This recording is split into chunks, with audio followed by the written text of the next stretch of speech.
한국당이 권양숙 여사, 네. 노건호 씨, 노정현 씨, 연초로 씨, 박연차 씨 이렇게 고발했단 말이에요. 네. 640만 달. 네. 여기에 대한 확실하게 우리 좀 예. 짚고 넘어가죠. 네, 제가 이걸 정리하기 위해서 노력을 하는데 TV 토론에 나가면 이게 시간이 정해져 있잖아요. 그러다 보니 깔끔하게 정리를 하지 못한 마음이 들어서 오늘 그냥 텍스트를 하나 드리려고요. 그래서 누가 이런 얘기 하면 이렇게 말해. 그렇죠. 그래서 지금 적폐청산을 얘기할 때 노무현, 김대중 적폐도 청산하자 이렇게 얘기할 경우 답변입니다. 지금 우리가 말하는 적폐청산은 해방 이후 지금까지 쌓여온 일반적인 문제점을 말하는 게 아니다.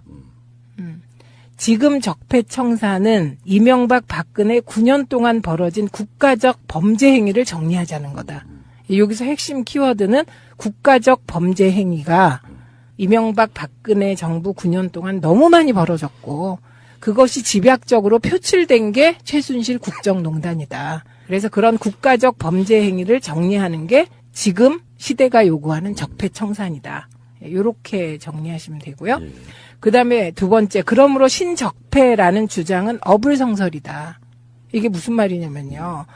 자유한국당에서 안보, 외교, 원전 등 이거에 대한 정책적 판단을 지금 적폐라고 얘기하잖아요. 신적폐. 네, 우리 방송으로 지금 이야기가 나가서 분석을 하나씩 해드렸는데 네. 13가지 뭐 적폐 내면의 얘기 네. 규정을 했는데 뒤집으면 문재인 대통령이 업적이에요. 나중에. 그런데 그러니까 요 부분은 우리가 지금 적폐라고 청산하고자 하는 이명박근혜의 국가적 범죄는 정책적 판단에 대한 정리가 아니다. 그렇죠. 예. 지금 그 핵심 단어가 정책적 판단은 적폐가 아니다예요. 실수일지언정. 예. 그래서 이건 어불성설이고 세 번째는 그들의 논리적인 오류가 있습니다. 뭐냐면 적폐를 오랫동안 쌓여온 적폐이기 때문에 이명박 박근혜를 넘어 김대중 노무현도 하자 요거거든요. 그러면서 신적폐를 얘기한 건 어불성설이죠. 적폐는 오랫동안 쌓여와야 되는데 문재인 정부 5개월 실제로 일한 거 2개월 2개월 동안 뭐가 쌓일 적이 있습니까? 그러니까 그 말도 안 되는 논리적 오류에 빠지더라고요. 그래서 저는 TV에 나가서는 좋아요. 그러면 반민특위부터 다시 합시다. 제가 이렇게 얘기를 해요. 그러면 조용해지고 그다음에 박정희 대통령 스캔들까지 다 이번에 조사해 볼까요? 그럼 조용해져요. 그런데 박정희 대통령의 스캔들이 있다고 해서 그게 범죄 행위인가 아닌가는 또 판단이 달라지는 거잖아요. 공소시효가 다 지났어요. 그것들은 범죄 행위라고 하더라도. 그러니까 지금 핵심 키워드는 지난 9년 동안 벌어진 국가적 범죄 행위를 정리하자. 이게 적폐청산이다. 이렇게 정리하시면 되겠습니다. 이걸 이제 일종의 물타기잖아요. 아, 그렇죠. 정치적 네. 의미로는. 물타기. 그냥 물을 막 타가지고 흙탕물 만들어 놓고 이게 무슨 맛인지 모르게 만드는 전략이라면 전략이고 꼼수라면 꼼수인데 네. 일상생활에도 그런 경우가 많이 있습니다. 부부싸움 하다 보면은 네. 당장 일어난 사건, 서로 간의 분쟁은 무슨 오늘에 일어난 일인데 꼭 잘못한 사람이 그러는 너는 하면서 물타기를 해요. 나 그런 물타기 정말 싫어하거든요. 네. 아니 이거를 오늘 걸 딱 정리를 확실히 하고 나가야 뭔가 좀 새로운 그 발전 방향도 생기고 그러는 건데 네. 상대방한테 그러니까 너는 5년 전에 뭐 어쨌잖아 이런 식으로 이야기가 되면 부부싸움에서 그런 일 많죠. 죽기밥도 특히. 안 돼요. 근데 저도 그래요. 네. 왜냐면 제가 이제 이렇게 싸울 때 있잖아요. 집에서. 이제 뭐 딸하고도 싸우고 아들하고도 싸우고 남편하고도 싸울 때 어느 순간 제가요 몰리게 되면 저도 모르게 너 지난번에 이랬잖아 이러고요. 그러지 마시라고요. 그리고 그 우리 남편에 대해서 옛날 옛적 언제 당신이 돈 안 벌고 어째서 내가 이랬고 저랬고 그래갖고 옛날 얘기를 실컷 하다 보면 우리 가족들이 막 또 저런다고 화를 내요. 근데 왜 제가 그러나 생각해 보면 궁할 때. 몰리고 있을 때. 네. 지금은 자유한국당. 예, 그런 거죠. 예. 근데 지금 이런 건 있어요. 이제 요즘에는 SNS가 워낙 발달하다 보니까 네. 어떤 사람 우리만 KBS 뉴스를 안 보는 게 아니고 네. 저쪽도 안 봐요. 그러면서 지들끼리 카톡으로 돌리는 정보들이 있어요. 네, 네. 근데 그 사람들은 자기랑 친한 사람들과만 돌리기 때문에 우리 쪽 정보를 접하려고 하지 않습니다. 네. 팟캐스트를 들으면 그 사람들 심장 벌리고 죽을지도 몰라. 그러니까 아예 안 들어서 서로 간에 설득이 안 돼. 네. 근데 요즘에 이제 누구일 걸로 의심되는 사람들이 카톡으로 돌리는 게 대표적인 게 640만 달러 이야기예요. 아, 네. 그래서 고발까지 네. 했다고 아까 말씀하셨잖아요. 네. 그거는 기본 정리를 이렇게 네. 하시면 됩니다.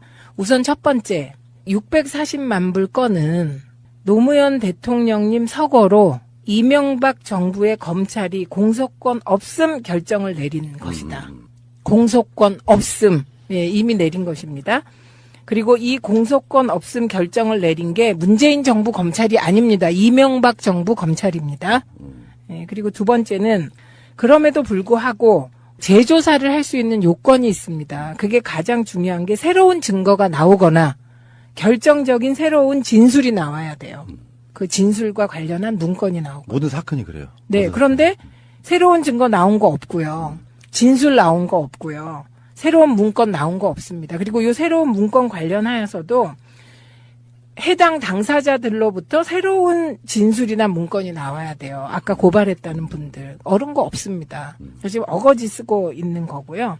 그 다음에 이제 여러분이 권양숙 여사님이 공범이다. 그러면 갑자기 여러분이 그 공범이라는 단어에 가슴 뜨끔해지면서 그럴 수 있죠. 예, 이러잖아요. 그것 또한 물타기이며 속이는 겁니다. 왜냐하면 공범이 되려면 주범이 있어야 되잖아요. 그럼 그건 주범이 서거한 대통령님이란 뜻이에요. 그렇죠. 예. 그럼 이게 뇌물죄가 성립하려면 서거한 대통령님이 이 사실을 알고 제3자에게 뇌물을 주게 하거나 인지해야 돼요. 아니면 대가성을 주거나 아니면 본인이 요구해서 받거나 이래야 되는데 이미 서거 전에 조사를 받으셨고요. 사전에 몰랐다.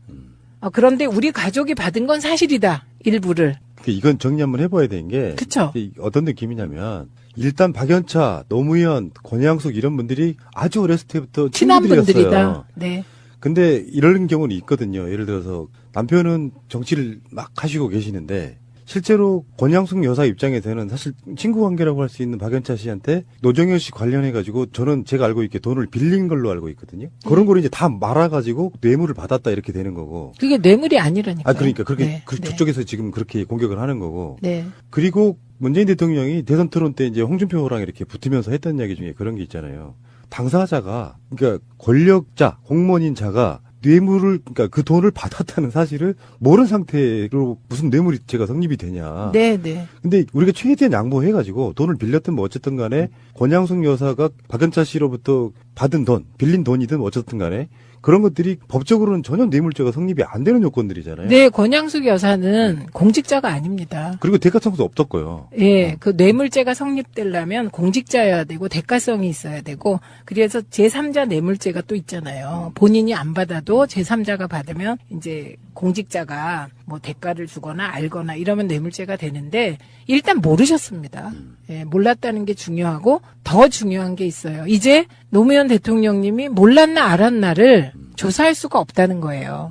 그런데 조사할 수 없기 때문에 사자 명예훼손이라고 가족이 주장하는 부분이 이 부분인데 조사할 수 없기 때문에 계속해서 정말 돌아가신 분을 불러내는 것이거든요. 그게 이건 저는 정말 반인륜적 행태라고 봅니다. 그런데요, 더 웃긴 건 권양숙 여사님을 공범이라고 하는 건 누군가가 접신해서요.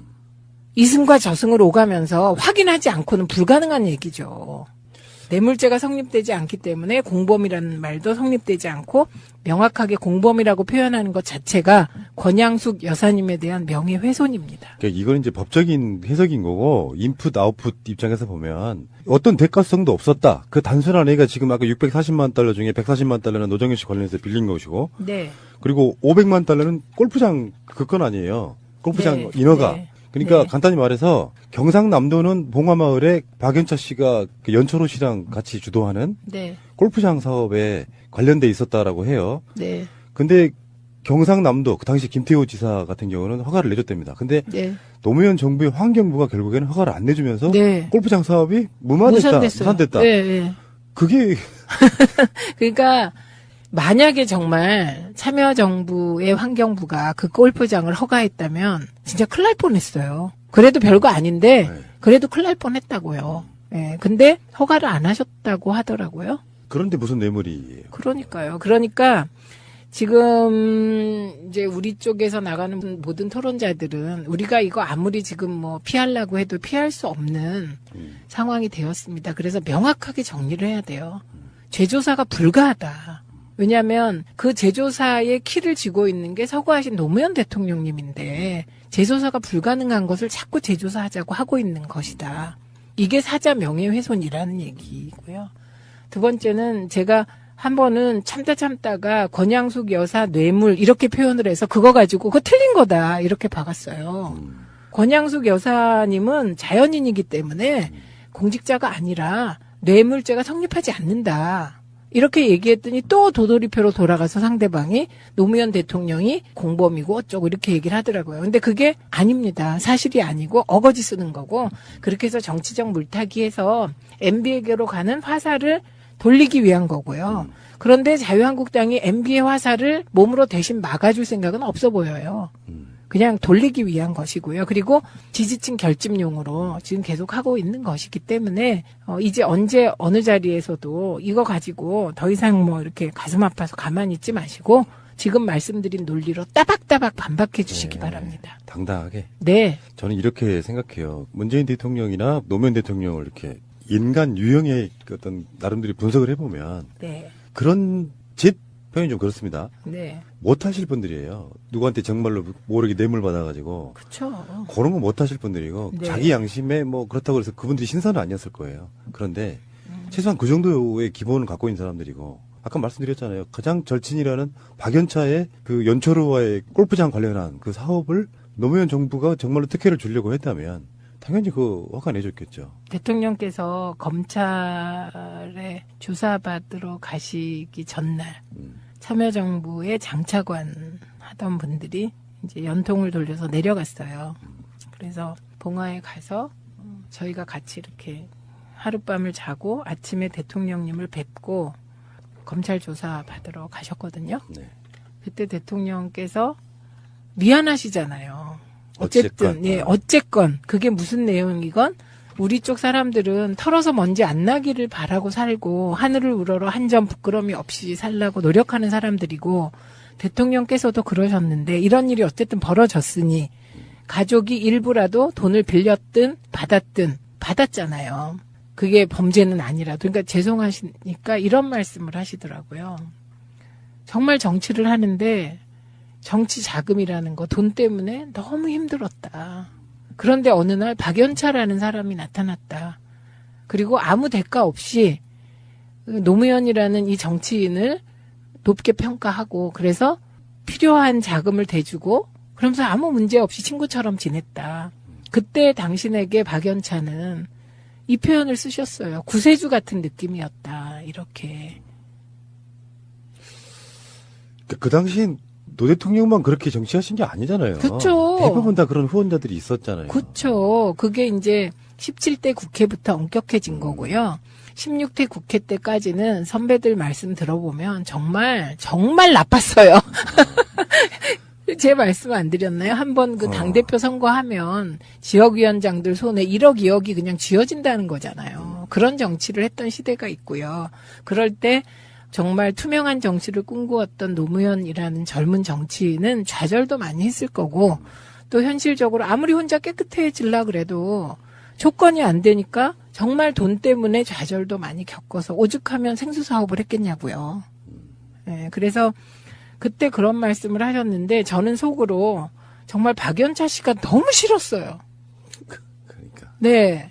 아니 사나이가 죽으면 죽는 거지. 어떻게 거짓 증언을 해서 이 오랜 친구가 보통 사람입니까? 대통령인데 그 대통령도 보통 대통령입니까?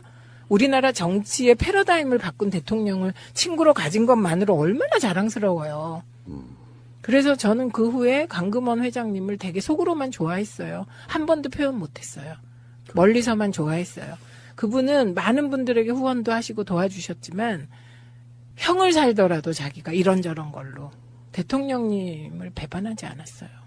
그래서 저는 뭐 그분에게 1푼도 도움받은 적 없고 우리가 야권통합 국민의 명령할 때 조금 도움을 주시겠다는 뜻을 이렇게 돌아 전해왔어요. 근데 문성근 선배도 저도 거절했죠. 최근에 이제 이명박 얘기 많이 나오잖아요. 네.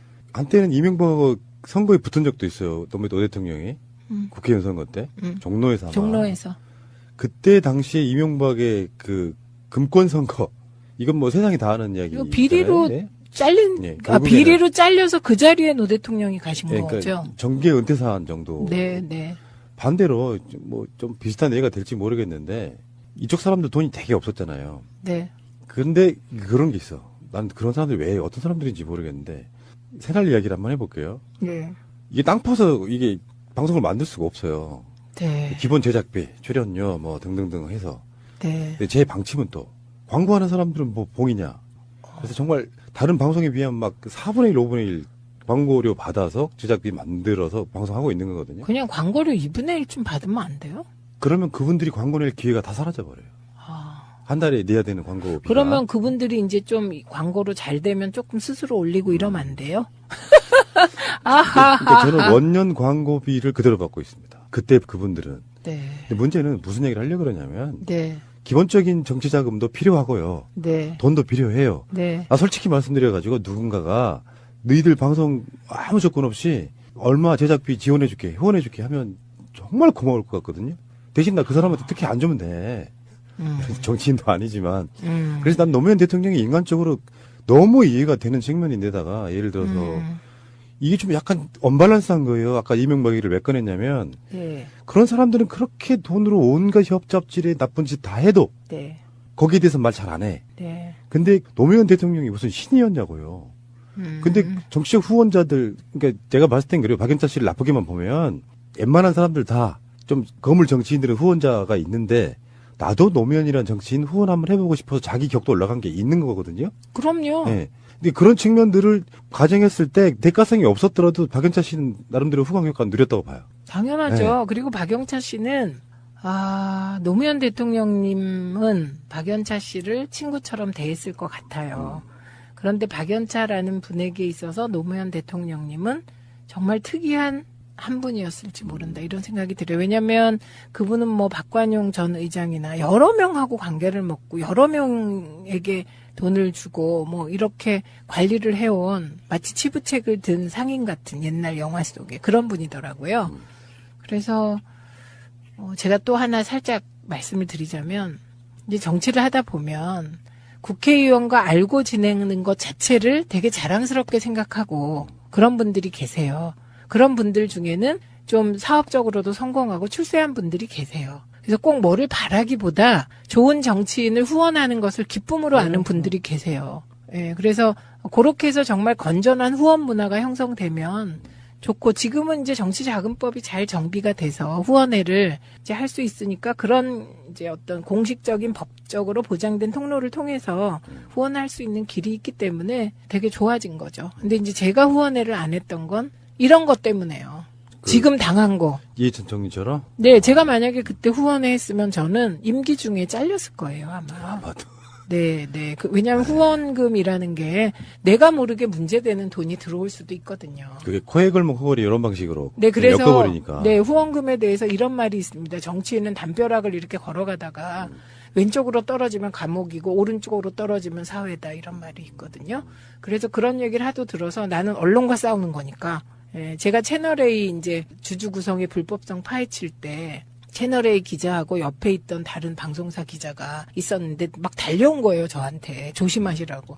그때 무슨 얘기를 해줬냐면 채널A 기자가 이렇게 전화를 하는데 근데요, 최민희가 후원회가 없어요. 그러더래요. 옆에 앉았던 기자가. 그러니까 저쪽에서 뭐라고 막 패닉처럼 나오면서 둘이 그런 거 하면서 지금 후원회 털라고 하다가 후원회가 없어서 그쪽이 패닉 같아요. 이렇게 온 적이 있고. 그리고 그때 이제 채널A가 들려왔던 소문에 따르면 후원회가 없다는 얘기를 듣고 그 뒤부터 이제 저한테 적극적으로 사람도 보내고 이러면서 얘기하려고 그랬거든요. 근데 이게 2라운드예요. 1라운드가 또 있었어요. 제가 방송위원회 들어갔을 때 그때 같이 방송위원으로 들어갔던 교수님 한 분이 어느 날 저에게 채널A가 최 부위원장, 채널A가 아니고 그땐 신문이죠. 한 신문이 최 부위원장 특별조사팀을 꾸렸대요. 그래서 최 부위원장을 털라고 하나 봐요. 왜냐하면 당시 노무현 정부의 방송위원회는 부위원장이 실무를 총괄하는 체제예요. 위원장님은 크게 결정하시고. 그래서 1기 부위원장이 이호성 지금 방통위원장이고 제가 2기 부위원장이거든요. 그래서 제가 저 털으면 좋아요. 털어서 있는 그대로 다 보여주면 좋아요. 그랬더니 보도가 하나 난 거예요. 제가 땅을 뭐 이렇게 감춰뒀다는 의혹이 있다. 근데 그건 다른 데서. 그래서 제가 어디에 내 땅이 있는지. 있으면 좋겠네. 딱 제가 있으면 좋겠다고 그렇게 얘기를 했어요. 그런데 그때 그렇게 털다가 엉뚱하게 저에게 그 말해준 교수님이 절대 농지로 그만두셨습니다. 되게 좋은 분이셨는데. 참. 그래서 1라운드, 2라운드 뭐 아, 이렇게. 그래서 후원회를 안 한 거죠. 그러면 네. 현역한테는 그래도 유리한 법, 오세훈법인데 이 원외에 있는 사람들은 그러면 전혀 정치 관련해서 자금을 모을 수가 전혀 없는 거죠. 없죠. 저 그래서 알바를 열심히 하잖아요. 방송 알바. 그래서 이게 저는 새날이 광고를 조금만 올려가지고 출연료를 조금만 더 주길 바라는 간절한 마음이 있습니다. 이게 박연차 같은 후원자가 나타나야 되고요. 지금 요즘에 전 싫습니다. 전 가난하게 살겠습니다. 요즘에 한 3개월째 적자거든요. 이게 그럼 저 출연료 안 받겠습니다. 새날만은 제가 무료 봉사하겠습니다. 근데 그거는 이제 뭐 충격적인 이런 건 아닌데. 충격인데? 왜요? 왜? 나는 저는요 방송 알바를 뛰다 보면 몸이 고달프잖아요. 그럴 때 어떤 생각을 하냐면 옛날에 제가 그 대학교 때 감옥 갔다 와서 공장 다닐 때 하루에 12시간 일하고 그때 쥐꼬리만한 월급을 받으면 그걸로 아침 점심 저녁 먹으면 하나도 안 남는데 내가 그런 시절도 있었는데 지금 방송 알바 뛰는 거 이걸 힘들다고 하면 안 되지 불끈 이렇게 가거든요. 제가. 정편 셔틀. 네, 근데 요즘 프로그램 몇 개나 나가세요? 3개요. 어디? 아니다. 3개 넘어요. 일단 JTBC. 네, JTBC에 금요일 날 2시 반에 고정이에요. 그 다음에 연합뉴스 수요일 오전에 고정이에요. 엄청 싸요, 근데 이것들 다. 네, 그 다음에 이 프로그램들이. 그 다음에 이제 TV조선은 제가 이제 개편하면서 안 나가겠다 그랬어요. 왜냐하면 이제 저는 대선 전략으로 나가서 중도표를 얻기 위해서 제가 열심히 해서 이제 대선이 끝나니까 좀 힘도 들고 또 어떤 분이 저한테 야 계속 TV조선 나갈 거냐 그래서 나가기도 좀 그래서 안 나간다고 했더니 그 PD가 정말 의리가 없다 그래갖고 2주에 한 번씩 월요일에 나가고요. 예. 그다음에 정봉주의 정치쇼 라디오 그거 화요일 오전 10시 반이 고정입니다. 그다음에 TBS의 정봉주의 품격시대. 그거 고정이고요. 예, 그리고 새날. 그다음에 정말 바쁘시겠구나. 네, 정봉주의 정치쇼는 가끔 금요일 날 여의도 FC인가 뭐 이런 거 있어요. 거기에 이제 한 달에 한 번, 두 번 나갈 때가 있어요. 근데 이게 엄청 바빠요. 힘들어요. 그리고 몸이. 그렇겠죠. 네, 그래서 사실 또 비슷한 말 여기저기서 또 해야 되는 부분도 있고요. 근데 저는 비슷하게 안 해요. 안 하려고 하시겠죠. 네, 애를 써요. 왜냐면 이런 게 있어요. 시간이 가고 자료를 더 많이 보면 좀 더 정리되는 게 있어요. 네, 그래서 가능하면 일단 기본 정리는 하더라도 이후에는 조금 더 이제 수많은 정보를 드리기 위해서 애를 쓰죠.